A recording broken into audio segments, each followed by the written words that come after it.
नमस्कार, बुलेटिन में आपका स्वागत है। आपके साथ मैं हूं जीनत सिद्दीकी। 20 बड़ी खबरें पहले आपको दशहरे की दिखा देते हैं। बुराई पर अच्छाई की जीत के प्रतीक दशहरे पर जगह जगह हुआ रावण के पुतलों का दहन। नोएडा के सेक्टर 21 में दशहरा के मौके पर रावण का पुतला जलाया गया।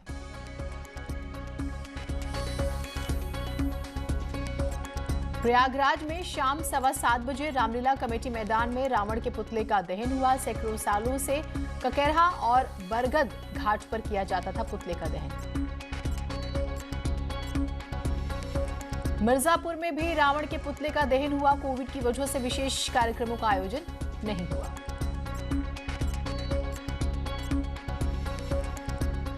पंजाब के लुधियाना में भी रावण का पुतला जलाया गया। देहरादून में रावण, कुंभकर्ण और मेघनाथ के पुतले मास्क पहने नजर आए। पुतले के जरिए लोगों को जागरूक किया गया।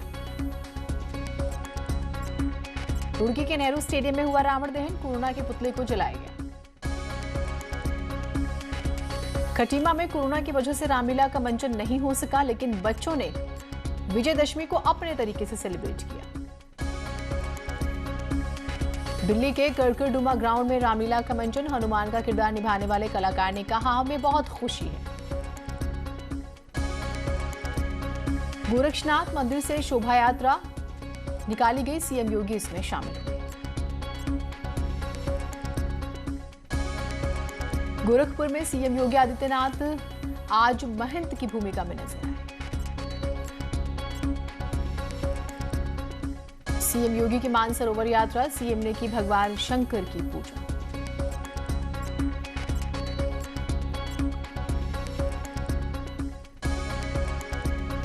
सीएम ने पूजा के साथ साथ आरती भी की।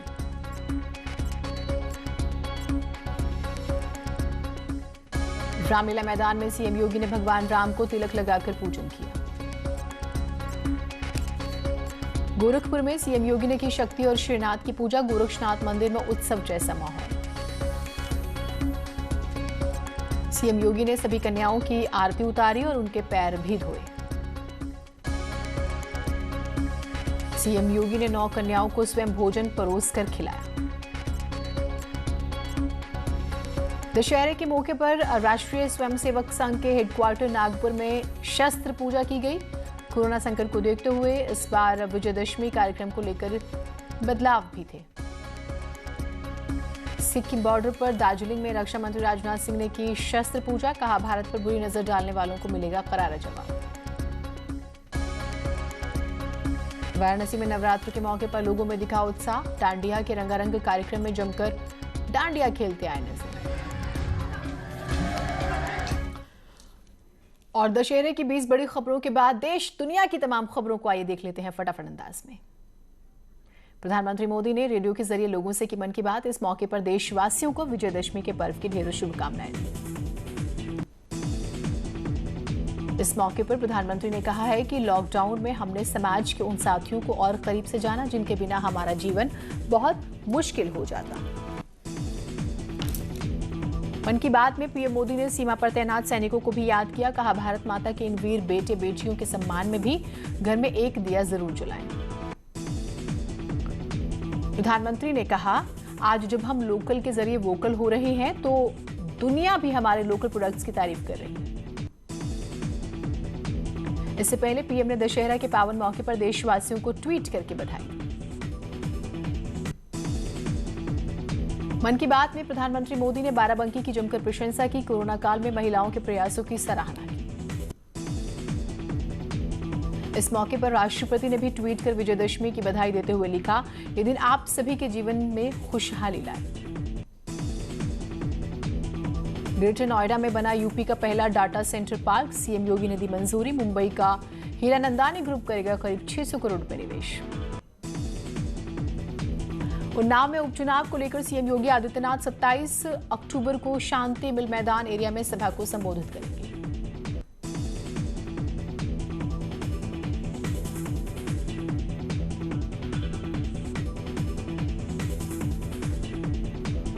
ताजमहल में भगवा झंडा लहराए जाने का वीडियो वायरल। हालांकि न्यूज़ 18 वीडियो की पुष्टि नहीं करता। अमरोहा में बसपा प्रत्याशी फुरकान अहमद का ऑडियो वायरल। ऑडियो में कार्यकर्ताओं को शराब बांटने की कर रहे हैं बात।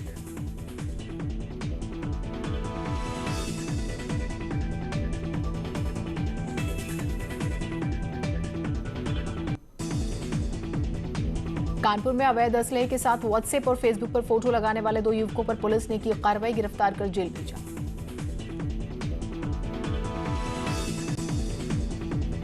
मुरादाबाद के बुद्धि विहार कॉलोनी में बेटी बचाओ बेटी पढ़ाओ संगठन की संयोजिका मीनू चौधरी ने तलवार उठाकर कहा कि जो महिलाओं के साथ कोई गलत हरकत करेगा उसकी गर्दन धड़ से अलग कर दी जाएगी। लखनऊ में महिलाओं से फोन पर अश्लील बातें करने वाला आरोपी चढ़ा पुलिस के हत्थे। फर्जी आईडी के जरिए महिलाओं को करता था परेशान।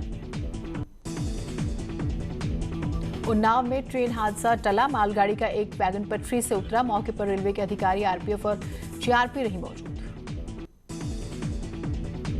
लखनऊ के उत्तर प्रदेश कौशल विकास मिशन के ऑफिस में भी लगी आग। दमकल की 4 गाड़ियां आग बुझाने में जुटी।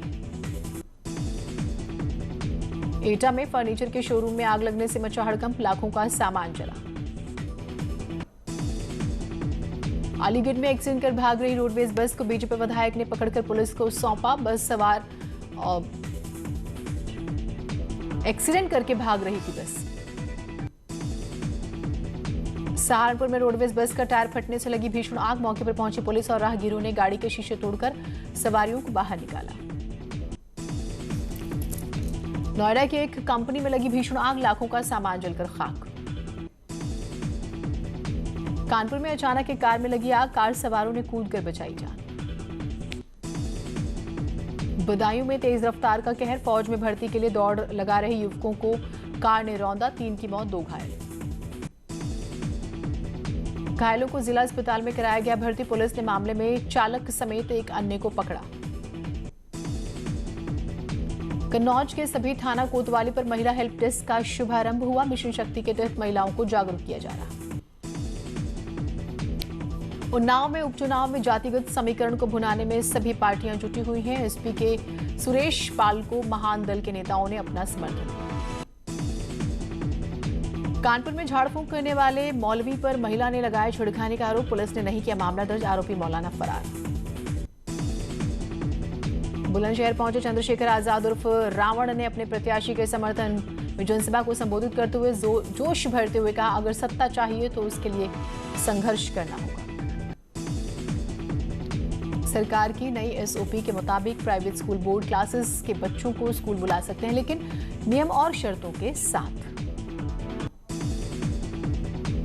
जनसंघर्ष मोर्चा के अध्यक्ष रघुनाथ सिंह नेगी का कहना है कि शिक्षा विभाग से बिना एनओसी लिए दमयंती रावत की कर्मकार कल्याण बोर्ड में सचिव पद पर नियुक्ति असंवैधानिक। ऋषिकेश कर्णप्रयाग रेल लाइन में स्थानीय लोगों को रोजगार देने के मसले पर बीजेपी के रुद्रप्रयाग से विधायक भरत चौधरी नाराज। कोरोना का खतरा एटीएम से भी बढ़ सकता है। देहरादून के ज्यादातर एटीएम में ना तो सैनिटाइजर की व्यवस्था है और ना ही थर्मल स्क्रीनिंग की। देहरादून में सीएम त्रिवेंद्र सिंह रावत ने आयुष हॉस्पिटल और वेलनेस सेंटर का उद्घाटन किया। सीएम ने इस मौके पर कहा, दुनिया भर के लोग हिमालय आना चाहते हैं, जैसे योग के लिए दुनिया भर के लोग ऋषिकेश आते हैं। सीएम त्रिवेंद्र रावत ने कहा है कि त्योहार में एक दिया सैनिकों के लिए जलाएं, जिसकी अपील प्रधानमंत्री नरेंद्र मोदी ने मन की बात में की। हमीरपुर में आस्था के नाम पर अंधविश्वास नजर आया। तांत्रिक व सिद्धि के लिए युवक ने काटी गर्दन, गंभीर रूप से घायल। हरदोई में जहर खुरानी का शिकार हुआ। शादी के लिए जा रहा कामगार बेहोशी की हालत में सांडी में मिला। मेरठ में अखिल भारत हिंदू महासभा की भारत सरकार से मांग, कहा दाढ़ी रखने के बाद नौकरी के लालच में दाढ़ी कटवाने वाले कट्टर दारोगा को किया जाए बर्खास्त।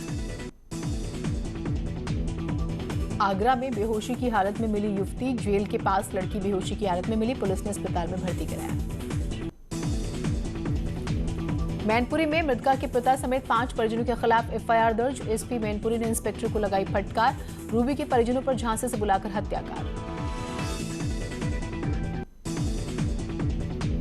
ललितपुर में गंभीर हालत में मिली युवती, सूचना के बाद मौके पर पुलिस पहुंची, जांच में जुटी। थाना बड़ावरा की घटना। फर्रुखाबाद में पत्नी ने पति की प्रेमिका को जमकर पीटा, सैकड़ों ग्रामीणों के साथ महिला प्रेमिका के घर पहुंची थी। कई महीनों से पति पत्नी में प्रेमिका को लेकर चल रहा था विवाद, पुलिस ने तीनों को हिरासत में लिया। थाना नवाबगंज क्षेत्र का मामला। शाहजहांपुर पुलिस को बड़ी कामयाबी, हिस्ट्री शीटर बदमाश को पुलिस ने पकड़ा, कब्जे से अवैध बंदूक और कारतूस मिला। अमेठी में कोरोना मरीजों के मिलने का सिलसिला जारी, जिले में मरीजों की संख्या पहुंची 2807, 26 लोगों की जान गई। बदायूं में 48 घंटों में सामने आया डकैती का एक और मामला, बदमाशों ने चौकीदार और अन्य स्टाफ से की मारपीट, 8,50,000 रुपए लूटे। ग्रेटर नोएडा में पुलिस और बदमाशों के बीच मुठभेड़, 4 बदमाशों को लगी गोली, एक फरार, घायल बदमाश उपचार के लिए अस्पताल में भर्ती। पकड़े गए बदमाशों के पास से 4 अवैध तमंचा, जिंदा कारतूस समेत कई अन्य सामान बरामद, फरार बदमाश की तलाश जारी। कोटद्वार में अवैध खनन को लेकर प्रशासन की ताबड़तोड़ छापेमारी, एक हफ्ते में 20 से ज्यादा वाहन किए गए सीज। हरदोई में घर में घुसकर किशोरी पर हमला, बीच बचाव करने पर मां को भी पीटा, घायल किशोरी जिला अस्पताल से लखनऊ रेफर। वाराणसी में मिशन शक्ति का दिखा असर, महिलाओं ने ब्लैकमेलर को सरेराह पीटा, फोटो वायरल करने की दे रहा था धमकी।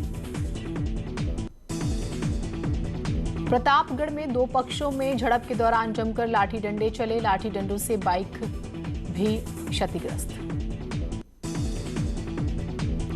बहराइच में दिखी अनोखी शादी, इंडो नेपाल बॉर्डर बंद होने की वजह से रिक्शे से शादी करने पहुंचा दूल्हा।